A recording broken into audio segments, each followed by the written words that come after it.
recording has started. Bom, então, continuando a nossa jornada pelo Python Data Model, na realidade, só falar sobre os chamados métodos mágicos, porque na realidade nós já definimos, mais ou menos informalmente, falando sobre as funções dunder, né? Aquelas que começam com under no início e no final. Então, essas funções, elas basicamente definem os protocolos da linguagem Python. Então, veja que não está definido como uma interface formal, e sim através desses protocolos, desses métodos chamados métodos mágicos. Né?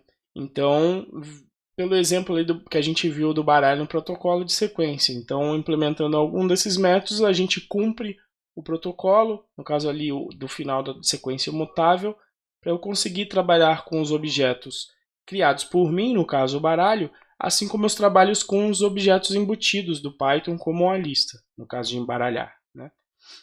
E é interessante você ver como esses metaprotocolos estão presentes em diversos objetos, mesmo que perante a hierarquia de objetos eles não tenham nada a ver a priori um com o outro. Por exemplo, inteiro com string com uma lista. Então a gente pode utilizar o console para investigar os atributos. Vamos fazer isso aqui. Cadê Python console? Então eu tenho aqui, lembrando, para eu imprimir os atributos, para eu acessar os atributos, eu utilizo o dir e aí o objeto. Então o dir1 me dá aí todos os atributos, onde, relembrando aquela definição de atributos em Python, onde você tem o atributo, ele é tanto método quanto os chamados atributos de dados. E aí a gente pode conseguir, se você fizer a pergunta, quais são os atributos comuns entre um inteiro e uma string, né? Então a ideia é, a gente utiliza o set, porque ele já tem essa operação por padrão, que seria a interseção, né? Então set é de conjunto, né? Então eu vou fazer um conjunto, basicamente aqui, olha, dos elementos do objeto dir. Né? E aí o que eu vou fazer? Vou fazer a mesma coisa. Para fazer interseção, você coloca o e comercial aqui, ó, com um objeto do tipo string. E aí então a gente consegue ver quais são. Eu poderia até aqui fazer assim, né? For p de propriedade na interseção desses dois conjuntos, print p. E aí veja lá, ó, todos os atributos que são comuns a inteiro e uma string.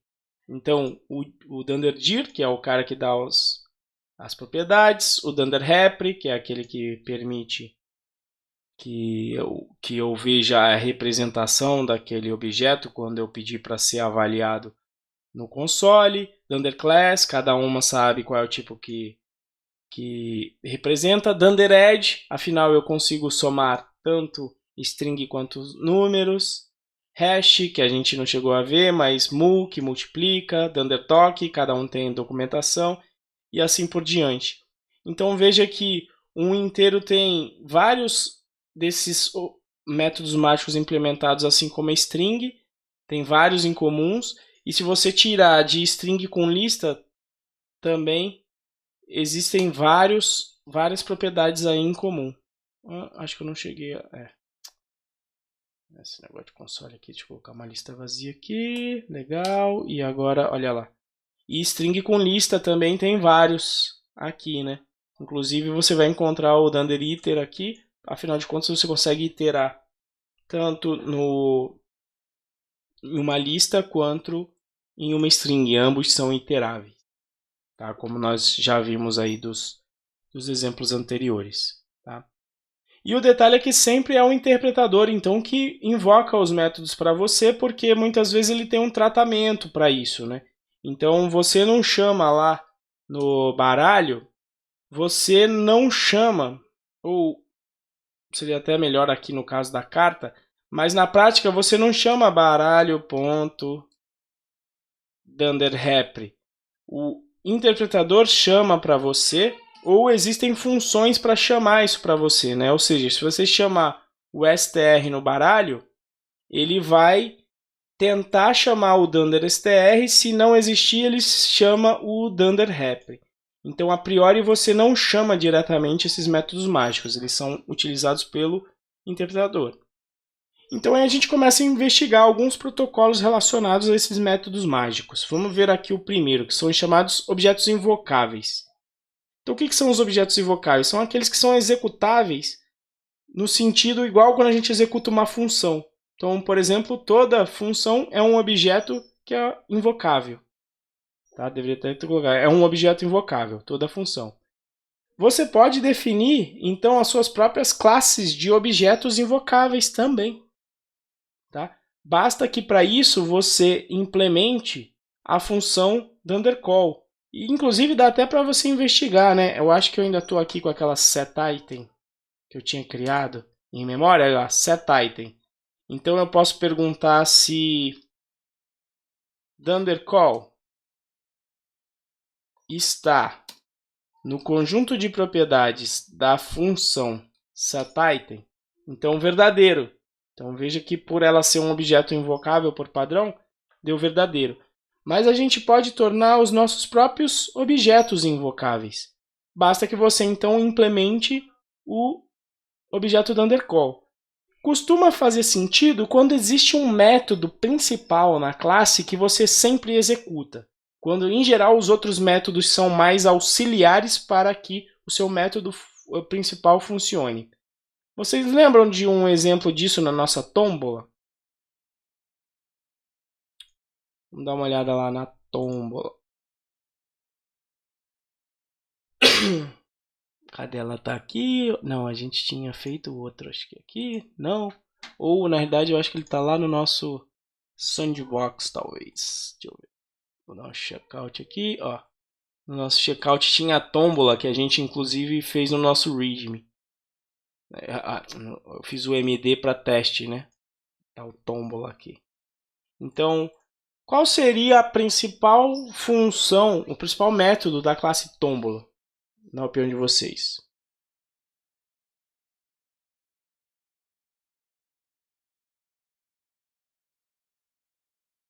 Existe aí alguma... não vou colocar para cá não, senão vocês não enxergam. Alguém? Qual seria... lembrando, não sei se vocês lembram, então vamos ver no README.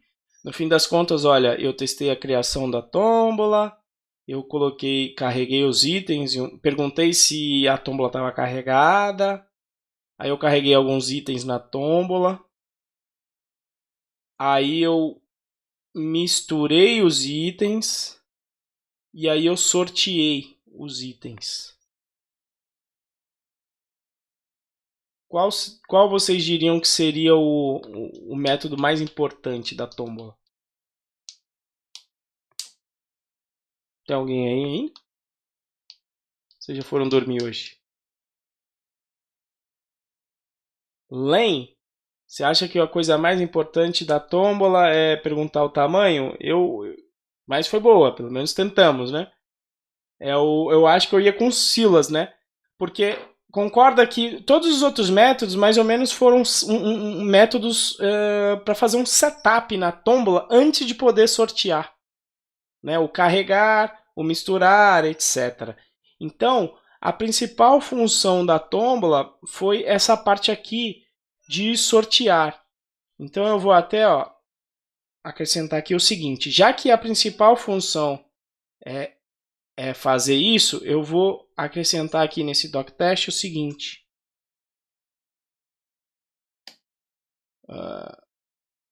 Sai daí. Desculpem. Então, aí aqui eu vou colocar assim. A principal... na realidade, o principal método da Tombola é sortear. portanto, ser invocada diretamente, ela executa esse método. Então, o que eu estou falando aqui?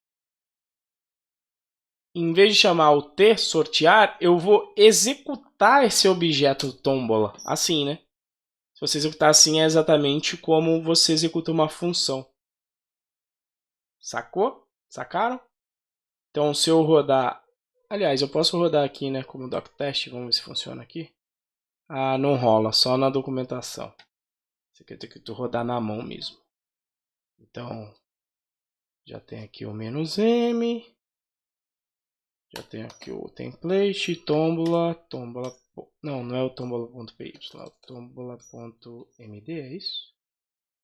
File not found, é o tombola alguma coisa.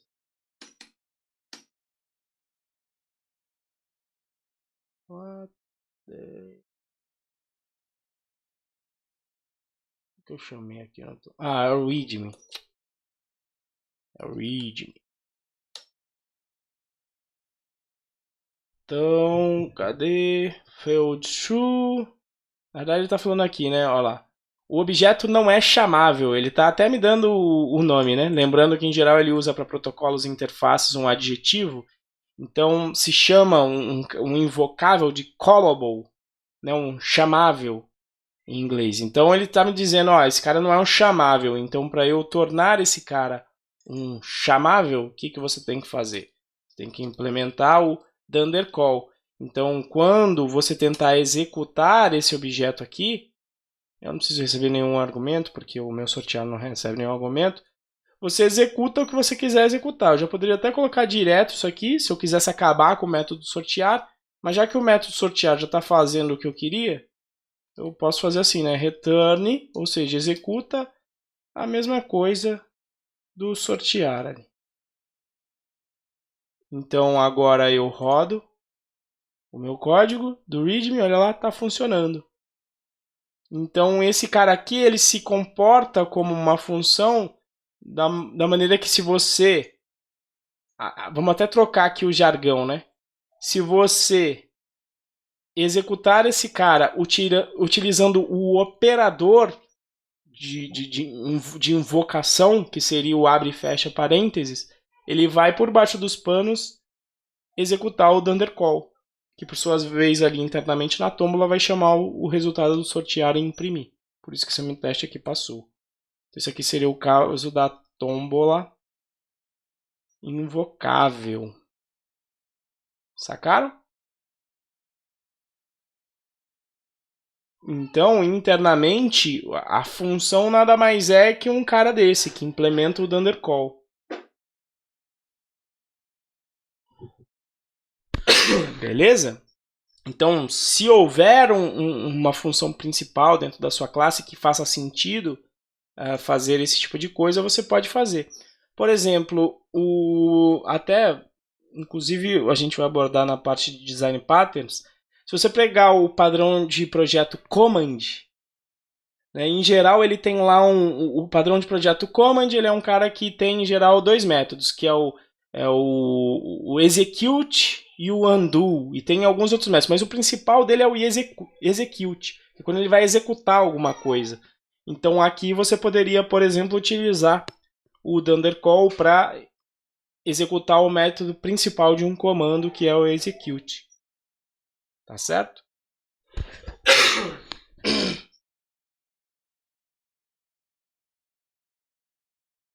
Sobrecarga de operadores. Vimos aí o início, então são classes definidas pelo usuário que podem sobrecarregar os operadores padrão. Na verdade, não vou falar de operadores, que pode a sobrecarga é só sobre sobrecarga de operadores. Tá? E aí o Python ele faz um trade-off bacana com sobrecarga de operadores para não tornar a linguagem uma zona. Tá? Então, primeiramente, não é possível fazer isso em tipo embutido. Isso é bacana porque evita surpresas desagradáveis. Por exemplo, você somar dois inteiros e acontecer um negócio que não era a soma. Então isso seria chato de acontecer. Como você tem monkey patch, você poderia, via monkey patch, sobrescrever o método Danderet, por exemplo, do tipo int, e sacanear todo um sistema com isso, né? Você vai lá e troca o Danderet, sei lá, por uma subtração. Você ia quebrar tudo dentro de um sistema, possivelmente. Quase sempre a gente utiliza soma em um programa. Então, veja o perigo de ter monkeypatch e mais deixar você alterar, sobrescrever operadores dos tipos embutidos. Então, o Python não deixa você sobrescrever os operadores dos tipos embutidos. Eles sempre vão funcionar da maneira que você espera. E também o Python coloca uma outra restrição bacana, que não é possível criar novos operadores. Então significa que você só vai ver operadores que você está acostumado a ver num programa aí do dia a dia. Tá? Então significa que você não vai poder criar um operador com, por exemplo, til, ou um C somente C, ou esse operador maluco que começa com a barra, depois vem o pipe, depois a contrabarra. Tá? E por que eu estou falando isso? Porque algumas linguagens permitem. Por exemplo, o Ruby permite que você faça isso. Né? E aí é ruim porque você fala, putz, e esse símbolo novo que eu nunca vi em nenhum código Ruby? O que você faz? E aí você tem que investigar o que está acontecendo na linguagem. E também na hora de definir a sobrecarga, se você pode criar novos operadores, a criação dessa sobrecarga ela fica mais complexa, porque aí você tem também que informar qual vai ser o sinal do novo operador que você está criando. Então, o Python não permite isso, que você crie aí novos operadores, tá? Então, quem são os exemplos de operadores que existem aí na linguagem? Os aritméticos, que nós estamos acostumados. Então, aí, a adição, subtração, multiplicação, a divisão real, a potenciação, a divisão aí de números inteiros, bitwise, operações de bitwise, que é, por exemplo, com E comercial, para você fazer o E lógico bit a bit em um elemento, o XOR, que é o OU exclusivo bit a bit, ou o OU lógico bit a bit, operação de bitwise para a esquerda, para a direita, que é esse daqui. Então, esses, inclusive, quando nós fizemos aqui o set, nós utilizamos sem querer isso. Tá? Sem querer não, utilizamos. Cadê o set? Ó? Esse daqui é o operador de bitwise para E lógico, mas que faz sentido para um conjunto, né? O E do bitwise ele faz mais ou menos a mesma coisa que a interseção de conjunto, né?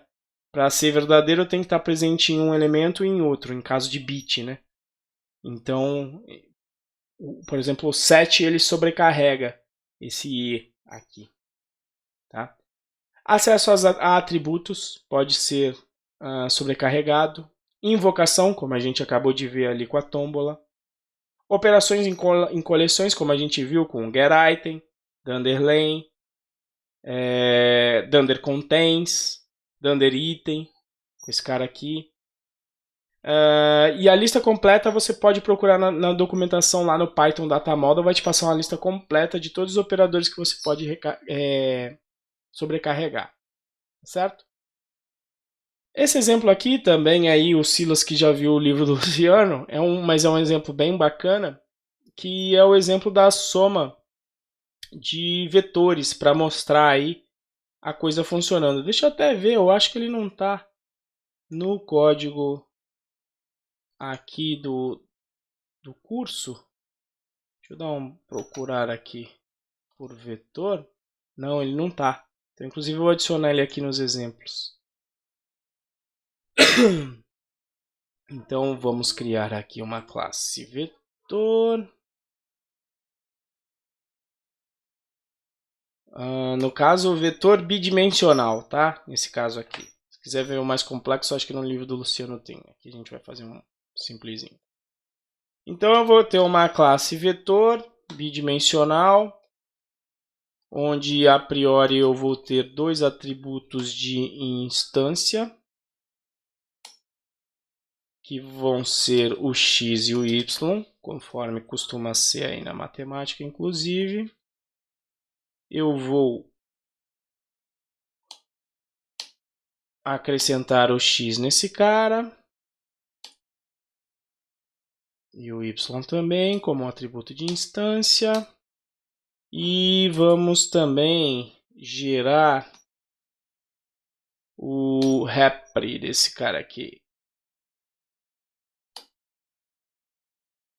Ele podia me ajudar mais, né? Mas já que ele não ajudou, nós fazemos aqui então. Então, return. Eu retorno aqui a string. Opa! Vetor seguido de primeiro parâmetro e um segundo parâmetro, onde o primeiro parâmetro é o x e o segundo é o y. E aí aqui a gente vai colocar uma main aqui para testar esse cara. Então vetor 1,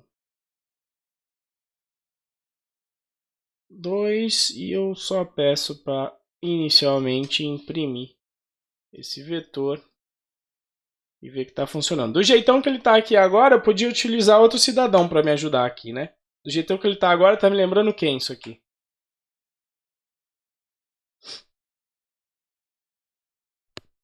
Vocês lembram? Do jeitão que ele está aqui só segurando elementos, praticamente só servindo para isso, eu poderia utilizar o named tuple, igual eu fiz com carta, né? Mas a gente vai fazer mais coisas com esse vetor aqui, então faz sentido que ele fique aqui com a gente. Então, por exemplo, coisas que nós costumamos fazer em um vetor, quando você estuda lá na matemática. Você costuma calcular a distância. Na verdade, a distância até zero. Eu não me lembro dessa definição de distância aqui que o Luciano colocou, não, mas distância até 0, 0. É estranho. Mas enfim, vamos colocar aqui esse valor absoluto. Então, o valor de absoluto de um vetor ele é dado para a distância do final do vetor até a origem, onde basicamente então você consegue calcular essa distância. Eu acho que talvez seja até a distância de um para outro. Pode ser que seja isso, mas vamos fazer aqui a distância básica.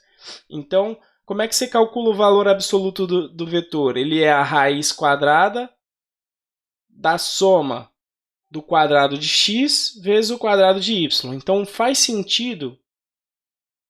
Vamos até colocar um vetor que é conhecido para fazer isso, que costuma ser o triângulo retângulo 3, 4, 5. Né? Então, a priori, você costuma poder, na matemática, perguntar qual é o valor absoluto de um vetor, aqui, por exemplo, vou colocar aqui o próprio 3, 4. Deixa eu já até transferir ele aqui para uma variável. Chamar ele de vetor 1. Então, na matemática faz sentido você perguntar então o valor absoluto de um vetor. E você está acostumado a fazer isso com inteiros também, né? Com números. Então, quando eu tento executar isso aqui, ele vai falar, olha, não rola fazer a operação abs no vetor porque ele não tem esse operador aí. Então, se você for procurar na documentação, esse abs ele é implementado pelo método mágico dunderAbs. Então, para retornar aquele resultado ali, eu posso utilizar a math. Ué, não é padrão? Eu achava que estava. Então, importo a math, tiro o raiz quadrada de x elevado ao quadrado mais y elevado ao quadrado. Então, a partir do momento que eu implementei o método mágico abs, olha lá, ele me dá o valor esperado, né? No triângulo retângulo, o triângulo 3, 4 e 5 é bem famoso, né? Para triângulo retângulo. Né? E aí você vai implementando aqui as outras operações. Então, por exemplo, se você quiser imprimir, somar um vetor com outro. Então, pega o vetor 1 e soma, por exemplo, com um vetor 1, 1 aqui. Né? Nesse caso, deixa eu colocar aqui até o vetor 2 também. Opa, vetor 2. Então, nesse caso aqui, quando você soma vetores, o resultado esperado aqui, você tem a soma de x com x, que vai dar, nesse caso, 3 mais 1, 4, e o 4 mais 1, que vai dar 5. Então, esse novo vetor criado na soma, ele tem que retornar esse vetor. Com detalhe, na soma, a boa prática é que realmente seja criado um novo vetor. Nenhum dos vetores anteriores eles devem ser alterados. Então, esses caras aqui têm que continuar sendo os mesmos, tanto o vetor 1 quanto o vetor 2. A soma, em geral, não altera nenhuma das parcelas quando ela é executada. Se eu executar, ele vai reclamar falando, olha, esse aqui é um operando que o vetor não suporta. Para suportar, você tem que implementar o def dunderMul, ou dunderMul não, dundered, onde você recebe outro vetor, né? Então, o que você tem que fazer? Como eu disse, a adição ela não deve mexer nos parâmetros nem do primeiro vetor, nem do segundo. Então, na realidade, a gente vai ter que retornar um terceiro vetor que a gente vai criar, onde o resultado vai ser x e y desse vetor, só que eu tenho que lembrar, na realidade, de somar, né? Então, eu tenho que somar vetor.x mais vetor.y.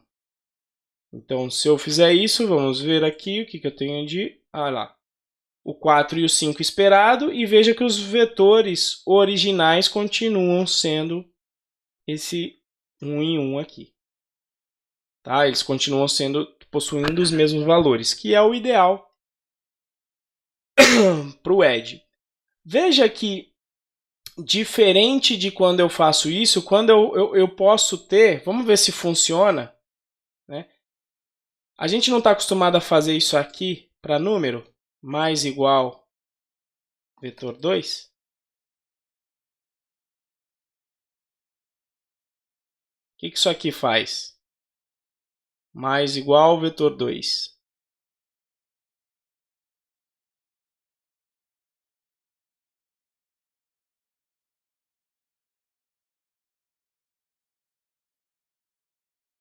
Vamos ver se isso aí funciona.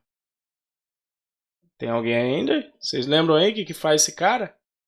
Soma quando é um inteiro, soma ao valor atual do inteiro o valor do segundo parâmetro. Veja que quando eu rodo isso aqui, o que ele faz? Ele retorna para mim justamente um... O que é esse 433002? É esse? Ah, tá. Esse é o ID que eu coloquei lá. Veja que ele retornou para mim justamente aquele cara. E veja que nesse caso foi criado um novo objeto aqui, porque de fato ele está utilizando o dundered quando eu faço isso aqui. Internamente, o que ele está fazendo? Ele está passando o vetor 1 como o primeiro parâmetro, vetor 2 como o segundo parâmetro, e aí ele está retornando esse novo vetor que eu estou atribuindo a esse vetorzinho aqui. Mas na prática, quando eu fiz isso, então, eu criei um novo objeto. Veja que eu estou imprimindo o ID aqui duas vezes, para a gente ver que depois da soma, o alias, lembrando do alias, né, ele estava apontando não, vamos refazer, né? Ele estava referenciando esse objeto na memória, que estava na posição 16 aqui, e passou a referenciar um novo objeto, que é o 60. Mas quando você faz esse mais igual, é porque você já está fazendo a atribuição, então você já está perdendo aqui uma referência quando você faz esse tipo de coisa. Então, o que seria legal? Seria legal se, em vez de criar um novo objeto, quando acontecesse este cara aqui,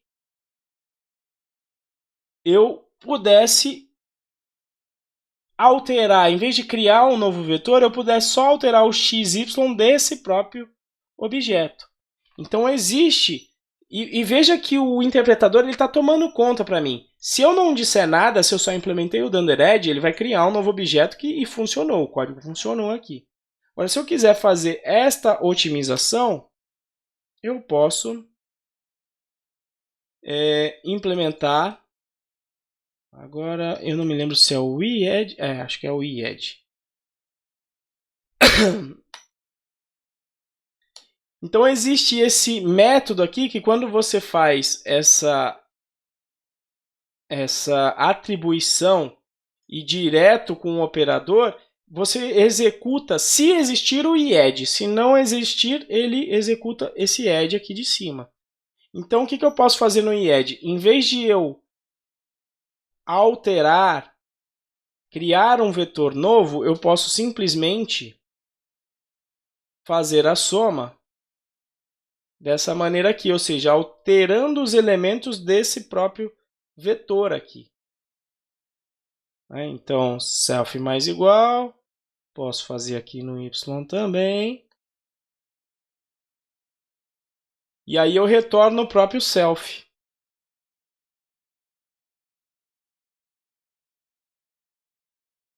Veja que, quando eu executei aqui aquela vez, o número dos IDs eram diferentes em memória.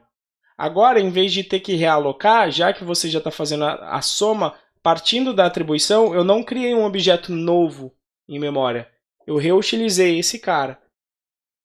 Então, se fizer sentido para o seu código fazer esse tipo de otimização, você pode fazer. Mas veja que só de implementar o Dundered ele já funcionou. Beleza? Uma outra coisa que a gente costuma conseguir fazer com um vetor é, por exemplo, multiplicar um vetor 1 por um escalar. Então, quando você multiplica um vetor por um escalar, você multiplica cada um dos seus x e y por esse escalar aqui. Se eu executar, vai dar errado, que ele vai falar, olha, não funciona para multiplicação.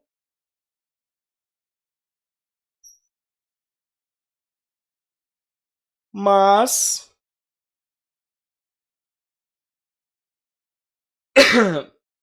def dunderMul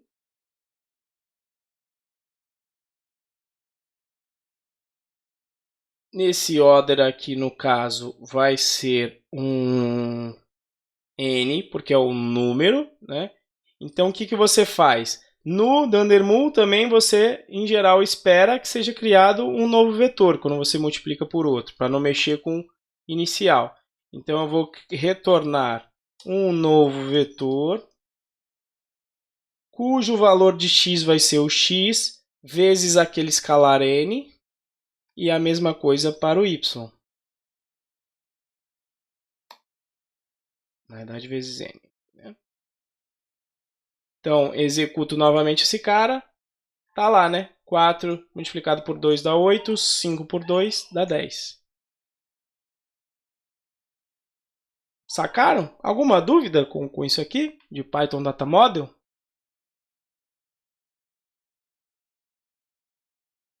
Tranquilo? Bom, aqui só tem um probleminha, que é o seguinte. Espera-se de um vetor, você pode fazer vetor vezes 2 ou 2 vezes vetor,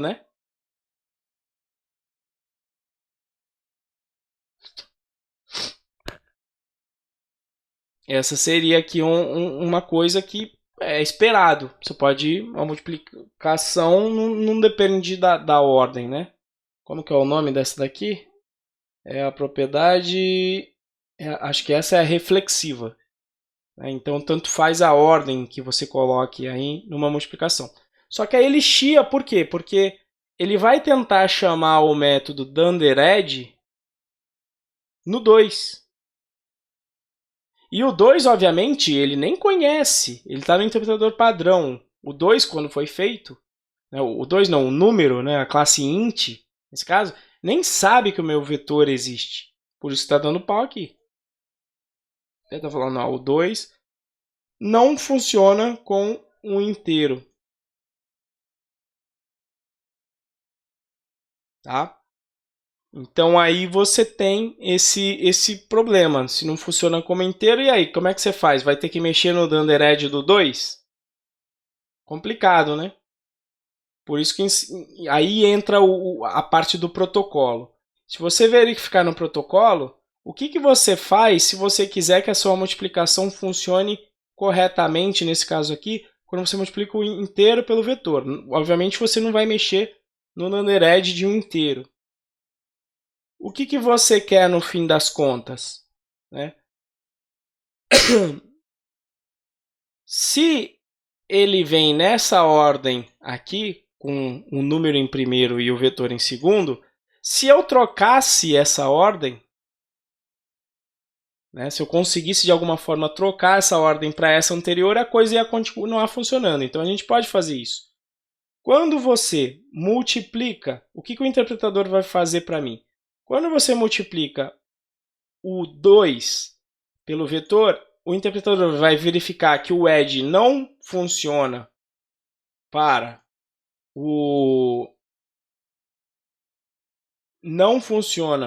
a multiplicação. Ele está falando aqui, ó, type error, unsupported operand. Então ele está falando, não suporta isso. Só que o interpretador ele faz mais uma coisa. Se ele verificar esse type error, ele vai tentar ver se no segundo parâmetro existe um outro método especial que é o rmul. R de pensa em reversed, tá? Onde o que ele vai fazer? Se tiver um rmul, ele vai chamar esse rmul aqui. Onde ele vai fazer o quê?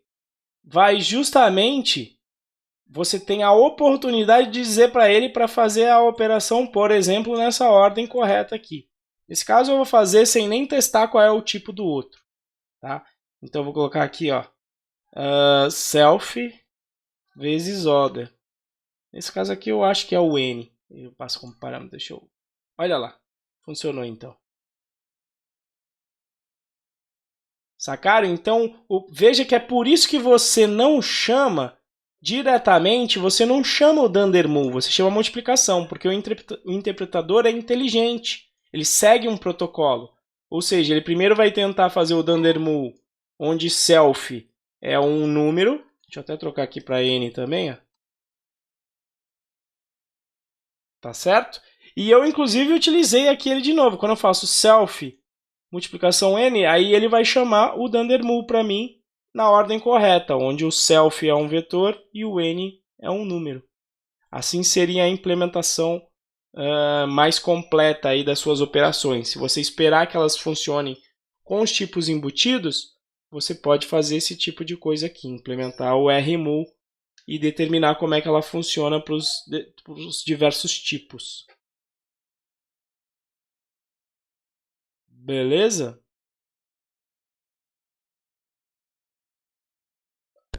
Uma coisa bacana é que, bacana assim, no Python 3 eles criaram inclusive um operador para multiplicação de matrizes. É que aqui eu não criei uma matriz, né? Não criei uma matriz bidimensional para poder fazer isso. Mas existe aí agora no Python 3, eles criaram por conta do PyPy, onde você consegue multiplicar matrizes utilizando um operador arroba. Assim, ó, matriz 1 e matriz 2. Seria a multiplicação de estilo a multiplicação de matrizes. Também é chamada às vezes de multiplicação vetorial. Né? Então você tem esse operador. O nome desse operador é que eu não lembro. Eu acho, não sei se é matmul. Vamos ver se ele coloca aqui o que é. Eu acho que é matmul. É, matmul. Matmul é a mesma coisa, vai utilizar um arrobinha aqui no meio, um operador arroba. Foi utilizada por conta do NumPy, para você multiplicar dois vetores. Tá? Infelizmente, a lista não implementa, não sobrecarrega esse cara. Então, aí a gente não pode utilizar direto no Python, só se você estiver utilizando aí um NumPy da vida. Tá certo, gente? Vocês têm alguma dúvida aí sobre a aula de hoje?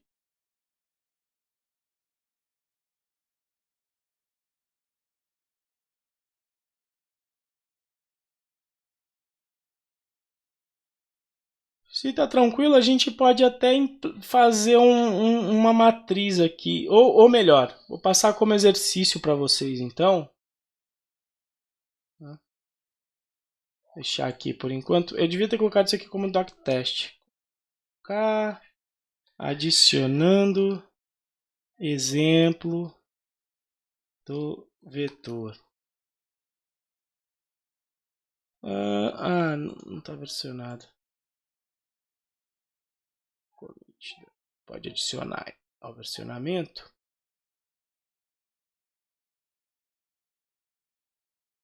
E aí vocês poderiam fazer assim, ó.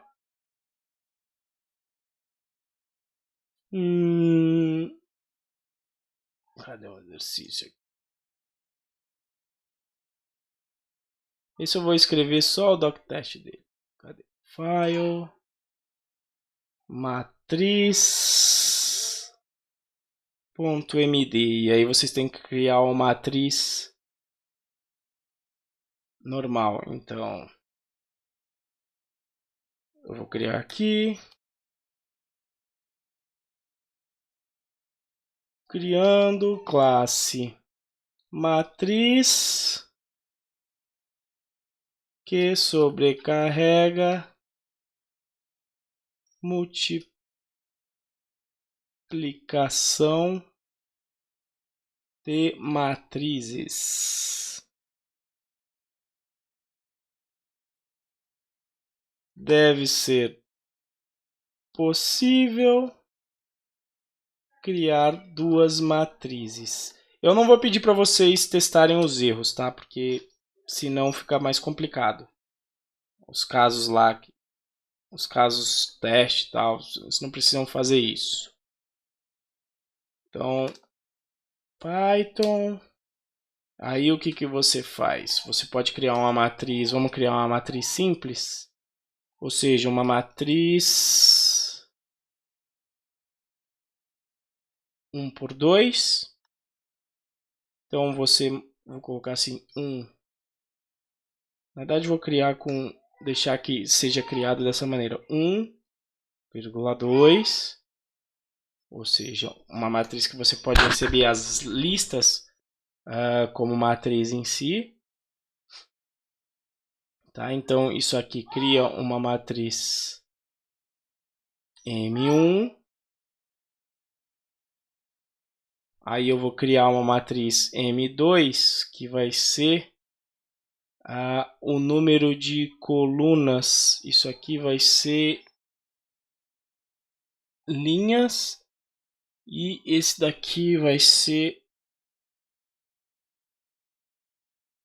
colunas, né? Então esse daqui tem uma linha e duas colunas. Então é uma matriz 1 por 2. Vou até colocar aqui. Matriz 1 por 2. E essa daqui vai ser uma matriz. Apesar que se eu colocar 2 por 1 é sacanagem, porque a multiplicação ela fica mais fácil, né? Seria legal aquela que vai dar o resultado de 2 por 2. Então, de repente eu troco ali, peraí. Essa daqui tem uma linha, duas colunas. Essa daqui tem a chamada matriz 2 por 1. Né? Para você conseguir multiplicar a matriz, o número de colunas de uma tem que ser igual. O número de colunas da primeira tem que ser igual ao número de linhas da segunda. Então, na realidade, eu só vou trocar isso aqui de ordem, porque senão aquela ali dá uma matriz unária com um elemento só. Tá? Então, eu vou fazer assim, ó, dá 2 por 1. Aqui bate, porque número de colunas da primeira é igual ao número de linhas da segunda. Tá certo? E aí, quando você multiplicar essas matrizes, tem que me dar como resultado a nova matriz com o resultado da chamada multiplicação matemática. Se você lembra disso, deve ser possível multiplicar matrizes onde o número de colunas da primeira é igual ao número de linhas da segunda.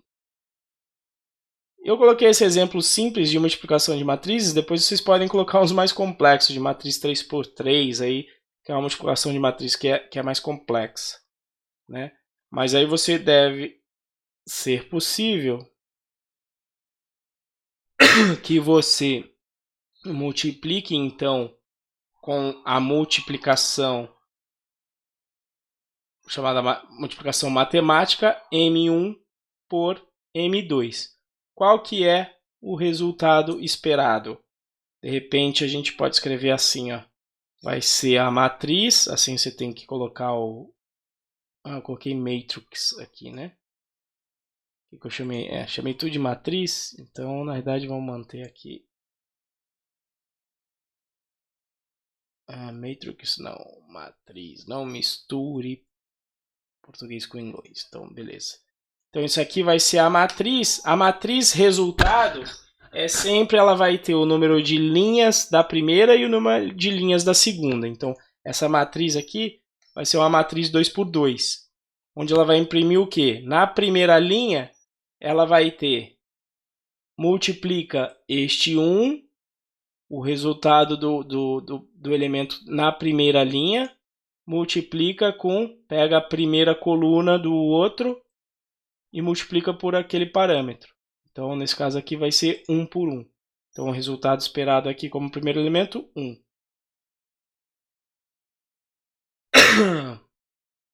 Resultado, na segunda linha, você vai... ou melhor, na segunda coluna... Nossa, agora eu mesmo tô mongolizando aqui. Multiplicação de matriz... aliás, de vetores é 1 com 1, esse é o que eu tenho certeza. Ok, ele vai vir com 1. Aí na primeira linha ainda, eu vou multiplicar, sim, o 1, ou seja, esse elemento que está aqui na primeira coluna, na primeira linha, não, só tem uma coluna. Eu vou multiplicar, o segundo elemento da linha vai ser... Agora eu estou na dúvida se eu coloquei também 1 por 2, deixa eu colocar os números diferentes. 3 e 4. Então pega o elemento da primeira linha, primeira coluna, multiplica pelo elemento da primeira linha, primeira coluna da segunda. Beleza, então, primeira linha,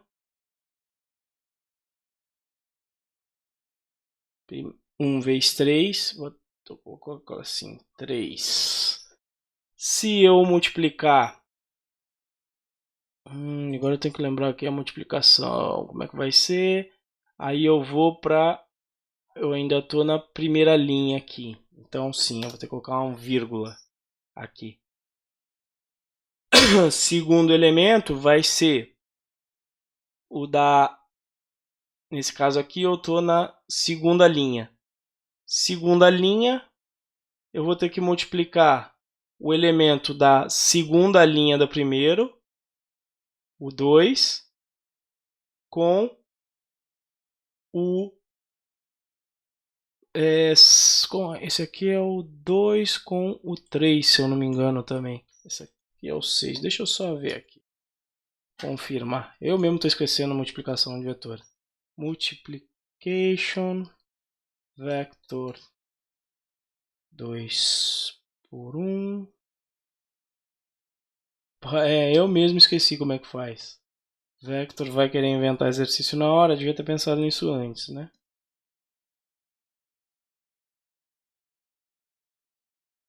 Matrix Multiplication. Faz tempo que eu não faço uma. Vamos lá, internet, me ajuda aí. Um school time aqui, ó. Ah, legal, olha lá. Ele coloca aqui, número de linhas. Vamos lá, aqui tenho uma 2 por 1, então eu tenho duas linhas, uma coluna. Não, duas linhas, uma coluna, tá certo, essa aqui. E aí essa daqui é a 1 por 2 e a 3 por 4.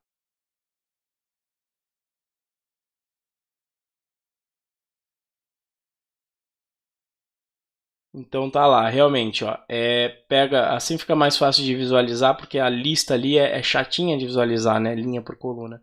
Então era isso mesmo, ó. Primeiro elemento da primeira linha, primeira coluna, 1 vezes 3, e aí a próxima é linha, você mantém na primeira linha da primeira e pega o elemento de segunda coluna da segunda, então é 1 vezes 0. Então era isso mesmo. Então eu pego 1 vezes 3, tá aqui. Aí eu vou manter 2 vezes 3, que é esse cara aqui. Para fazer a segunda linha, eu vou pegar agora, como eu estou na segunda, eu vou multiplicar o 2 por 3. Vai dar 6. Aliás, era o 1 por 4 ali na realidade, né? 1 por 4, 4. E aí é o 2 aqui agora. É 6 por 8. Né? Então, o 2 vezes os 3, formando esse primeiro elemento, e o 2 vezes 4, formando o segundo. Então, é isso aqui que vocês vão ter que retornar.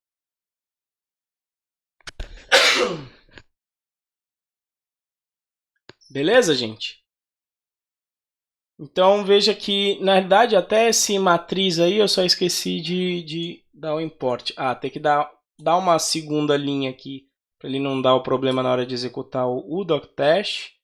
E aqui só tenho que lembrar de importar, né? Então, from exercícios ponto matriz import matriz, que aí você já começa dando erro já logo no início. Então, Python M exercício vai dar um monte de erro aí. Exercícios matriz MD, você executa, ele já vai dar aqui 4 erros, né? Tá, form em vez de from. Opa. Obrigado. Beleza, multiplicação de matriz. E eu acho que na multiplicação lá eu usei o operador certo. Usei. Tá. Então agora sim. Cadê?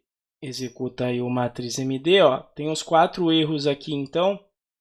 De você ir consertando, né? O primeiro é óbvio, o módulo nem foi encontrado de exercícios de matriz. Depois as duas criações de M1 e M2 vão dar pau, porque se nem o módulo foi encontrado, como é que você vai construir esse cara, né? E depois a multiplicação de matriz. Putz, o nome matriz nem está definido, tá?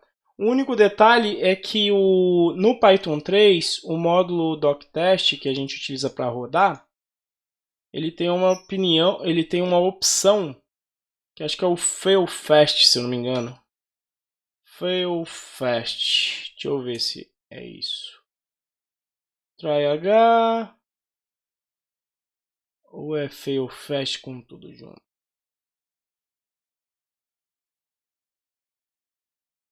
Ah, é depois do m.test.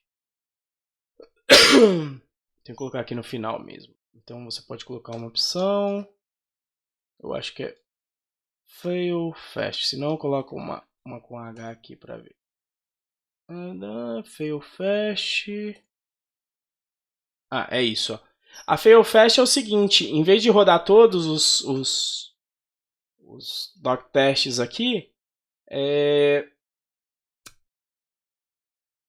ele para no primeiro. Quando ele encontrar o primeiro erro, ele já para. Então você pode rodar com essa função fail fast para você ir consertando os testes aos poucos, né? Primeiro criar o módulo, matriz, depois criar a classe lá dentro, até conseguir criar a classe, que ele vai começar a falhar nessa linha aqui. Aí depois você cria o construtor, ele vai falhar nas próximas linhas e assim por diante. Beleza, gente? Sacaram aí o problema de multiplicação de matriz? O NumPy faz isso aí, ele já implementa para você, mas é legal você fazer uma vez para acabar o mistério. Você vai lá e faz uma, depois você pode até usar esse sitezinho aqui, até bacana. Gostei aqui dele. Porque você pode depois utilizar esse cara aqui até para testar multiplicação das matrizes mais elaboradas aí, né? Eu me lembro que na época de colégio eles... Tá, obrigado, pode continuar. Eles faziam a gente sofrer fazendo a multiplicação de matriz 3x3, né? Que dá é um cálculo chatinho lá. As 3x3 é que dava problema, que você ia até fazendo setinha para cá, depois setinha inversa. Dava um trabalho danado de multiplicação de matriz 3x3. Você tinha que somar lá uns valores. Beleza? Alguma dúvida aí? Então é isso, gente. Muito obrigado pela presença de vocês. Nos encontramos novamente na quarta-feira, a partir das 21 para a nossa última aula desse curso aqui. Beleza? Qualquer dúvida, mandem aí pro nosso fórum. Grande abraço, pessoal.